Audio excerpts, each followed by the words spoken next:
What's up? It's your girl Serena Marie, and sadly I have just finished reading Lovecraft Country.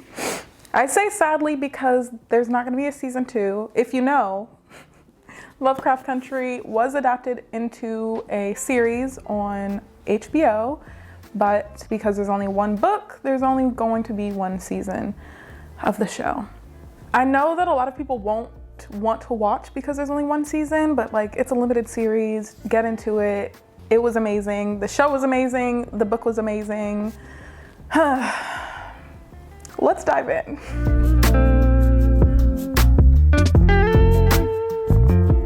So I'm gonna start by reading the back of the book. Chicago, 1954. When his father goes missing, 22-year-old Army veteran Atticus Turner embarks on a road trip to New England to find him, accompanied by his Uncle George, publisher of the Safe Negro Travel Guide, and his childhood friend Letitia. On their journey to the manor of Samuel Braithwaite, heir to the estate that owned one of Atticus's ancestors, they encounter both mundane terrors of white America and spirits that seem straight out of the weird tales George devours. Atticus discovers his father in chains, held prisoner by the Order of the Ancient Dawn, led by Braithwaite and his son Caleb, which has gathered to perform a ritual that shockingly centers on Atticus. And his one hope of salvation may be the seed of his and the whole Turner clan's destruction. A blend of magic power, hope, and freedom that stretches across time, touches diverse members of two Black families, Lovecraft Country is a devastating portrait of racism, the terrifying specter that still haunts us today.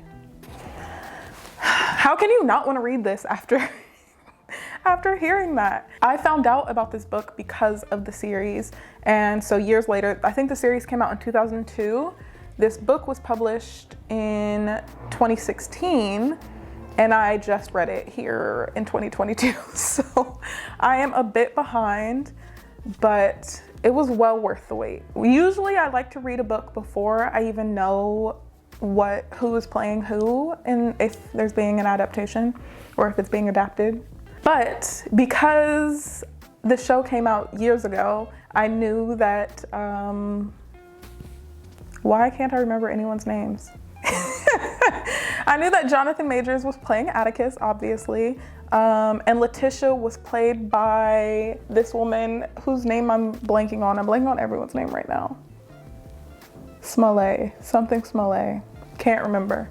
And then Michael K. Williams, Courtney B. Vance, who my brother was named after. The cast is just fantastic. And being able to imagine them as I was reading this just made it even better. Like, I loved it. I loved it so much. So before we really dive into my critiques or my thoughts, no criticism, just my thoughts on the book and the show, I wanted to give you a little bit of background because I didn't find out that the author was white until I picked up the book and saw his face on the back of it. So let's talk about Matt Ruff. So Matt Ruff is an American author with South American heritage. He was inspired to write Lovecraft Country after reading Sundown Towns by James W. Lowens, I believe.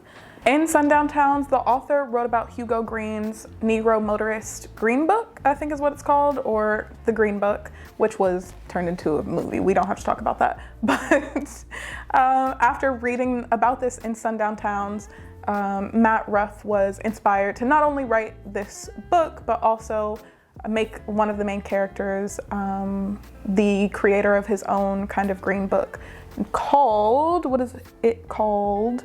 The Safe Negro Travel Guide. I want to read something that Matt Ruff said in an interview about the book that I thought was really powerful. In an interview, Matt said the real reason the characters keep running into monsters is because they are Black. And when you're Black in America, there's always a monster. Sometimes Lovecraft elder gods, sometimes it's the police or the Klan or the registrar of voters. In writing Lovecraft Country, like, it's not just the sci-fi, the monsters that are meant to scare people, it's the realities that Black people experienced in the 50s that Black people are afraid of, and that other people, try to ignore. But these fears are real, whether you're walking down the street or you're in a dark room. Like, the monsters have many forms, as you'll see throughout the book. Something I questioned, as I said, finding out the author was a white man surprised me because it is about Black people. And I think people have a really hard time accurately depicting Black experiences when they aren't Black. And Matt has spoken to that himself, like often diversifying certain things or like trying to tell a Black story when it's not something that you actually want to be doing, but is asked of you by the industry, makes things seem really weak. And because this was a labor of love for him, he really did a lot of research. Like he was saying that his understanding of race and the issues that Black people deal with started when he was in college at Cornell University. Like he met a Black man, not his first Black friend, but the first person who was able to make him realize the differences in the Black experience in America versus white people. So this is something that he's really put a lot of thought into, a lot of research into creating, and it really shows. It shows. It's amazing. So we always say don't judge a book by its cover, but if you're into sci-fi, the name Lovecraft might stick out to you. It did not stick out to me because I am not into sci-fi. But again, as I did research on the book, I realized the significance of the Lovecraft name. So what or who is Lovecraft? Let's get into it. So H.P. Lovecraft was an author himself. I think he created like 75 short stories about monsters of different sorts. And The Atlantic published an article written by Philip Eel, I think is how you pronounce his name, in which he states, the author hasn't just escaped anonymity. He's reached the highest level of critical and cultural success. He is perhaps the craziest literary afterlife this country has ever seen, which isn't to say Lovecraft's reanimation is simply a feel-good story. His rise to fame has brought both his talents and flaws into sharper focus. This is a man who in a 1934 letter described extra-legal measures such as lynching and intimidation in Mississippi and Alabama as ingenious. On the 125th anniversary of Lovecraft's birth, on August 20th, 1890, the author's legacy has never been more secure or more complex. Stephen King calls him the 20th century's greatest practitioner of the classic horror tale, and yet Lovecraft was also unarguably racist. Two distinct labels that those studying and enjoying his works today have had to reconcile.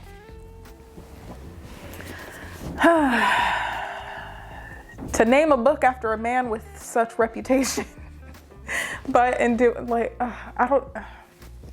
who knows? Anyway, Lovecraft wrote many a sci-fi tale, and many sci-fi lovers love his work, but he was something else, apparently. So Lovecraft is mentioned in the book. Atticus and George, I believe, both read Lovecraft's stories, and Atticus's dad is like, how could you read this racist man's stuff? But being Black and being a fan of sci-fi, I feel like, you know, Matt talks about this in interviews that he's done. There are plenty of Black nerds out there who will tell you how segregated sci-fi was and still is sometimes. And so, anyway, I thought the choosing of that name for the title of this book was very symbolic and intentional. And so, now that we've gone over who Matt is, who Lovecraft is, let's get into the book. I loved this book. Where do I even start? I don't think I'm gonna do spoilers about the book. I'm just gonna say how much I really enjoyed it. Each chapter is like a story about one of the characters' experience with like sci-fi stuff. Sci-fi stuff with monsters and all sorts of things, and I love it. At the end, they all come together to try and save themselves, but each chapter in itself is a different story about somebody's experience, and I really, really enjoyed that. I would give this a 5 out of 5. There's one thing as I was reading, did I have other notes? I don't know where my phone is, but as I was reading, I was pleasantly surprised. So when Black people are written by non-Black people, even by Black people anyway, oftentimes the color of their skin is described in cringy ways. I think about, what was the name of that book? I think about Ready Player One when I think about this, because there is a black woman or a black girl that comes into the book pretty late into the book, and the way that she's described is just so cringy. And so I love to see that that wasn't the situation in Lovecraft Country, because it's about black people. They're saying they're black and they're saying this person's white. There was one white character who was described in a way that I can't remember also, but I love that they weren't like, oh, his deep chocolate skin, blah, blah, blah. Like, that shit kills me. You won't find that here. It also doesn't, there's not a lot of use of the N-word.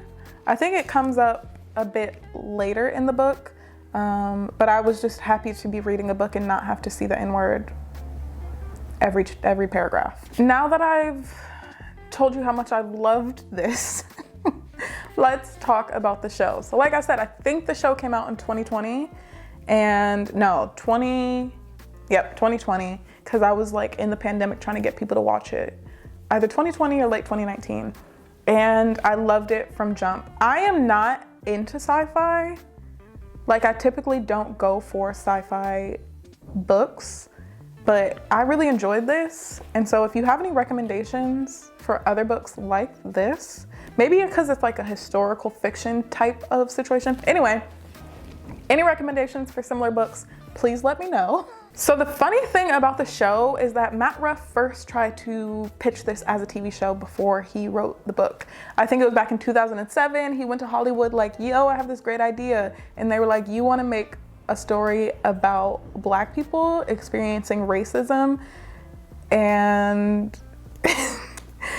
the main ensemble is going to be black? Maybe not. And so it was too progressive for its time, apparently. So he decided to write it as a book. After the book was published, Jordan Peele called him up. This was before Get Out came out. Jordan Peele called him up with Misha Green, and they were like, we want to turn this into a show. So Misha Green was the showrunner, and Jordan Peele produced it, and they made a fantastic show. So I've talked about some of the cast already, but like I said, we had Jonathan Majors as Atticus, Journey Smollett as Letitia, Michael K. Williams played Atticus's father, what was his name? Montrose.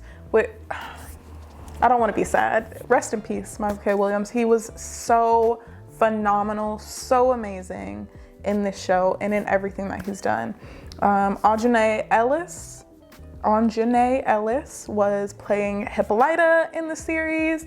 We also saw her in King Richard, which I did a video about, so go check that out. Courtney B. Vance played George. Ruby was played by Wunmi Mosaku. And then a little throw in of Jamie Chung for the Octopus Lady. So I want to talk about how different the show was from the movie. They were very similar. A lot of the stories are very similar. I did appreciate that the show provided opportunity to give some of these characters more backstory. We were able to see Ruby and Letitia's relationship a little bit more than in the book. We were able to give, Montrose more of a backstory than in the book. His identity as a queer man is not something that was in the book, but I loved being able to see that on screen, seeing this black man love, and even though it wasn't the best situation in the show, it was just really, I love the way that it expanded him as a character. It also gave a bit more background for Atticus, which is not in the book at all. If you watch the show, the Korea scenes, him being in the war, and the woman that he meets is not in the book, which I didn't know, and so I was a bit surprised. I was reading that wasn't in the book, but that storyline is fantastic. Like, Misha and the writers did an amazing job, because that was great. As I was reading, I didn't feel like it was missing. Like, the book was fantastic as a standalone thing, but the changes that they made to the show, I also really enjoyed. It almost feels like two different things. Like, it's heavily inspired by Lovecraft Country, but is it Lovecraft Country? Yes, but then no. But it was great. It was fantastic. The show also has so many Easter eggs, which I didn't notice until I was doing this research. I'll link a video that HBO produced on YouTube in the description, where it talks about the Easter eggs of like different historical figures that they slipped into the show, different films that they were inspired by that got slipped into the show a little bit. And they also, excuse me, something I loved seeing was how they recreated photos from back then as scenes in the show. I don't know if that makes sense, but go watch this video and you'll see how the production team just like did an amazing job. Some other differences I noticed were some gender swaps of characters. And I was really curious as to why they did that. And fortunately the video, like I said, linked down below, explains why. So in the book, Braithwaite has a son named Caleb. In the show, Braithwaite has a daughter, and then there's some shit that happens there. I don't want to give spoilers. I want everyone to go watch this, but that amazing. Also in the book, Atticus has a cousin. George and Hippolyta's son is named Horace.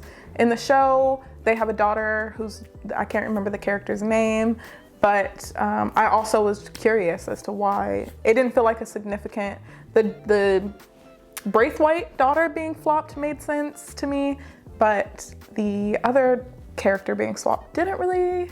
I was like, why? And this is the answer. So Misha Green in an interview said, where is it in my notes? So some characters were gender swapped in order to provide the opportunity to add a little bit more drama. By swapping the gender of the Braithwaite child, they were able to show that the order that Braithwaite was a part of was not only racist, but also sexist. And it also added some drama later on. Go watch it. And by switching Horse into a female character, they were also able to demonstrate the violence towards girls at the time. The show includes the story of Emmett Till, who was a young man. If you don't know about this, then I don't know. But Emmett Till was a young man who was killed, I believe in Chicago in the 50s. He was accused of assaulting a white woman, falsely accused of assaulting a white woman. She has since confessed that it was a lie. Anyway, he was lynched. And we've heard a lot about the violence towards young men back then, as well as today. So Misha wanted to make that character into a woman or into a girl, so you could also see that the violence wasn't only towards boys.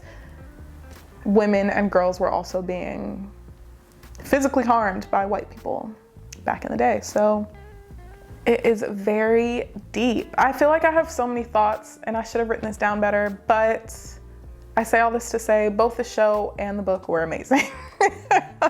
Both were fantastic. I highly suggest you watch both of them.